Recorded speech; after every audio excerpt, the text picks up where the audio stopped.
Assalamualaikum warahmatullahi wabarakatuh.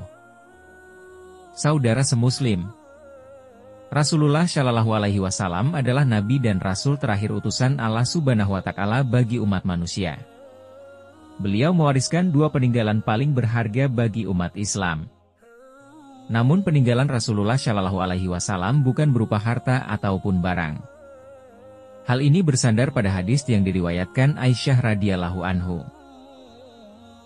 Rasulullah Shallallahu Alaihi Wasallam tidak meninggalkan dinar, dirham, kambing, atau unta.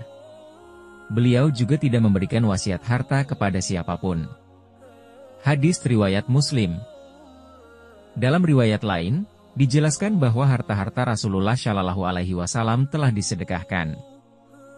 Diriwayatkan dari Amr bin Al-Harits, ia berkata, Rasulullah Shallallahu Alaihi Wasallam tidak meninggalkan dirham, dinar, budak laki-laki, budak wanita, dan tidak yang lain, kecuali bagal putih beliau, senjata, dan tanah, yang semuanya dijadikan sedekah.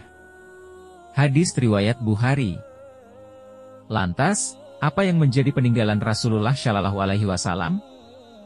Peninggalan Rasulullah Shallallahu Alaihi Wasallam adalah Al-Quran dan hadis yang agung. Al-Quran dan hadits ini telah menjadi pedoman umat Islam yang tidak lekang oleh waktu dan mampu menjelaskan berbagai perkara, mulai dari cara beribadah hingga cara berhubungan dengan sesama manusia. Rasulullah Shallallahu Alaihi Wasallam bersabda, "Aku tinggalkan kepada kamu dua perkara, kamu tidak akan tersesat selamanya selama kamu berpegang dengan kedua-duanya, yaitu kitab Allah, Al-Quran, dan sunnahku." Hadis riwayat Hakim. Al-Quran dan hadits peninggalan Rasulullah Shallallahu Alaihi Wasallam pun dijadikan sumber hukum tertinggi oleh seluruh khulafa al-Rasyidin.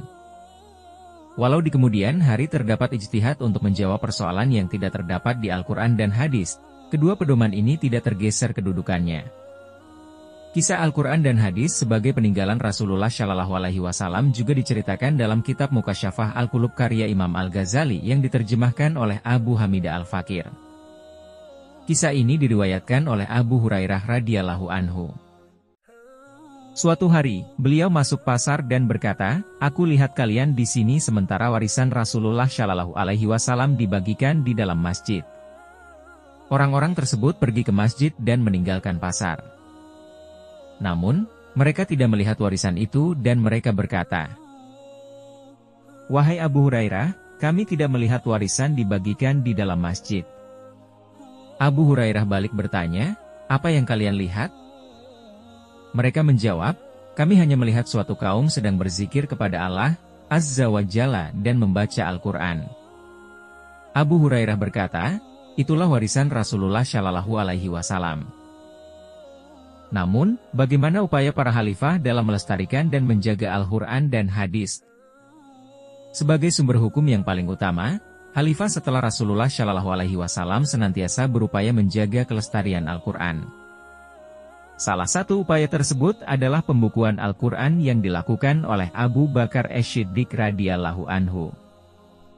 Sebelumnya, ketika Rasulullah Shallallahu Alaihi Wasallam masih hidup, ayat-ayat Al-Quran yang diturunkan secara bertahap oleh Allah Subhanahu Wa Taala langsung ditulis oleh para sahabat, salah satunya Muawiyah bin Abi Sufyan. Namun, tulisan-tulisan para sahabat tersebut belum dikumpulkan dalam sebuah mushaf. 2 tahun setelah Rasulullah Shallallahu Alaihi Wasallam wafat, Abu Bakar Ash-Shiddiq radhiyallahu anhu pun memerintahkan agar tulisan-tulisan para sahabat yang berbentuk lembaran dikumpulkan menjadi satu mushaf. Upaya ini lalu dilanjutkan Utsman bin Affan radhiyallahu anhu dengan membuat versi salinan tunggal, hingga tersusun sebuah mushaf yang kemudian dikenal sebagai Mushaf Utsmani. Selain itu pada abad ketiga Hijriah, para ulama berupaya melestarikan hadis dengan cara memilah hadis-hadis sahih dan menyusunnya ke dalam berbagai topik. Abad ini disebut sejarah Islam sebagai era tadwin atau pembukuan hadis.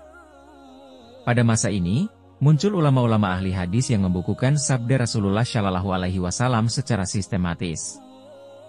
Upaya pelestarian Al-Quran dan hadis oleh para khalifah dan ulama menunjukkan betapa pentingnya warisan ini bagi umat Islam sepanjang masa. Sungguh beruntungnya kita sebagai umat muslim telah mendapatkan warisan tersebut. Wassalamualaikum warahmatullahi wabarakatuh.